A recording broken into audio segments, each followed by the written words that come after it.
کسے خبر کہ ہزاروں مقام رکھتا ہے، وہ فقر جس میں ہے پردہ روح قرآنی۔ خودی کو جب نظر آتی ہے قاہری اپنی، یہی مقام ہے کہتے ہیں جس کو سلطانی۔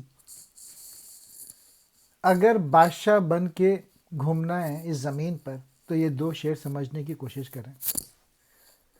علامہ اقبال کہہ رہے ہیں کہ اصل سلطانی، اصل بادشاہت اس مرد درویش کو حاصل ہے جسے اسلامی فقر حاصل ہو گیا ہو، اور اس راز سے بہت کم لوگ واقف ہیں کہ فقر یا وہ درویشی جس میں قرآن کی روح ظاہر ہو ہزاروں مقام رکھتا ہے، اس میں سلطانی بھی ایک مقام ہے۔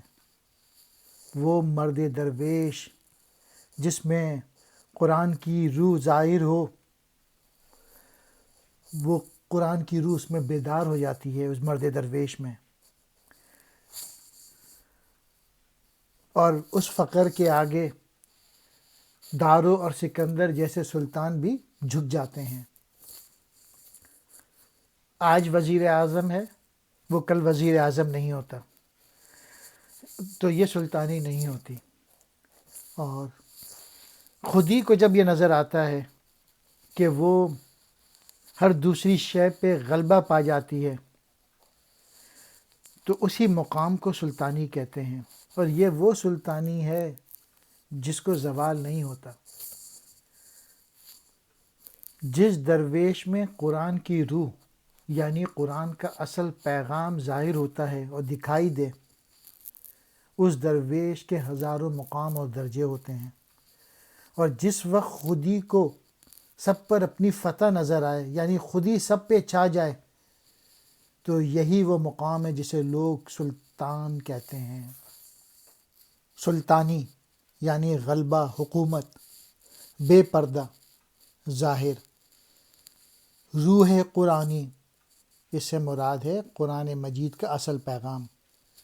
قاہری یعنی غلبہ، سلطانی حکومت، حکمرانی۔ یہی مقام ہے مومن کی قوتوں کا عیار، اسی مقام سے آدم ہے ذل سبحانی۔ یہ جبر و قہر نہیں ہے، یہ عشق و مستی ہے، کہ جبر و قہر سے ممکن نہیں جہاں بانی۔ علامہ اقبال کہہ رہے ہیں جب مومن، درویش، فقر خودی کے اس مقام پہ ہوتا ہے کہ اس کی خودی ہر شے پہ غلبہ پا لیتی ہے، تو یہی وہ مقام ہے جس سے مومن کی قوتوں کی پرکھ ہو سکتی ہے۔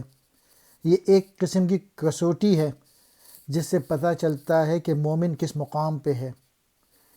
یہی وہ مقام ہے جس سے آدم کو خدا کا سایہ کہتے ہیں۔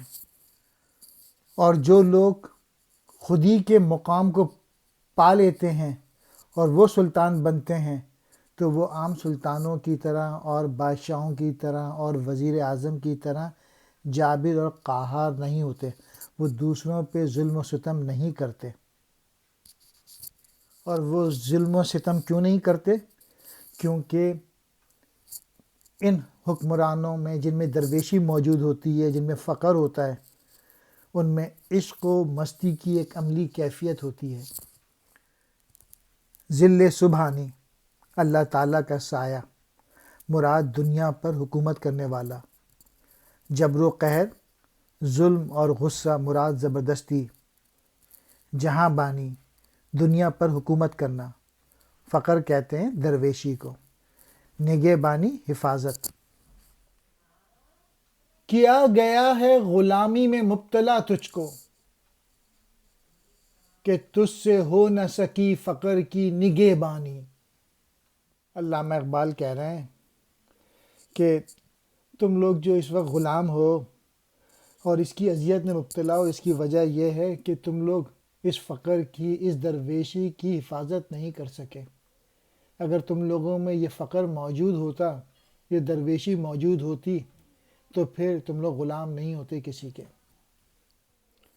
فقر یعنی درویشی، نگہبانی، حفاظت۔ مثال ماہ چمکتا تھا جس کا داغ سجود، خرید لی ہے فرنگی نے وہ مسلمانی۔ ہوا حریف و ماہ و آفتاب تو جس سے، رہی نہ تیرے ستاروں میں وہ درخشانی۔ علامہ اقبال کہہ رہے ہیں کہ جس کے ماتھے پہ سجدوں کے نشان چاند کی طرح روشن ہوا کرتے تھے، اب وہ فرنگی کے آگے جھکتے ہیں، کیونکہ فرنگی نے اس سے اس کی مسلمانی خرید لی، اور اب مسلمان غلامی کی زندگی بسر کر رہے ہیں اور سب کے سامنے جھک رہے ہیں۔ وجہ یہ ہے کہ انٹیگریٹی ختم ہو گئی، آنیسٹی ختم ہو گئی، ایمانداری ختم ہو گئی۔ جب مسلمان لیڈر جھوٹ بولیں گے، چوری کریں گے، تو پھر وہ غلامی ہوں گے دوسرے لوگوں کے۔ ایک زمانہ تھا کہ مسلمانوں میں چمک دمک تھی، اور اب وہ ختم ہو گئی، کیونکہ ان میں پیشن نہیں رہا، ان میں جذبہ نہیں رہا، ان میں آنیسٹی نہیں رہی، انٹیگریٹی نہیں رہی۔ یہ سارے جو اسلامی بیلیفز تھے وہ سارے ختم ہو گئے۔ مثال ماں چاند کی طرح، داغ سجود، پیشانی پہ وہ نشان جو سجدوں کے سبب پیدا ہوا کرتے تھے، یعنی مراد اللہ کی بہت عبادت کیا کرتے تھے۔ حریف کہتے ہیں دشمن کو، ماہ و آفتاب، چاند اور سورج، درخشانی، چمک، روشنی۔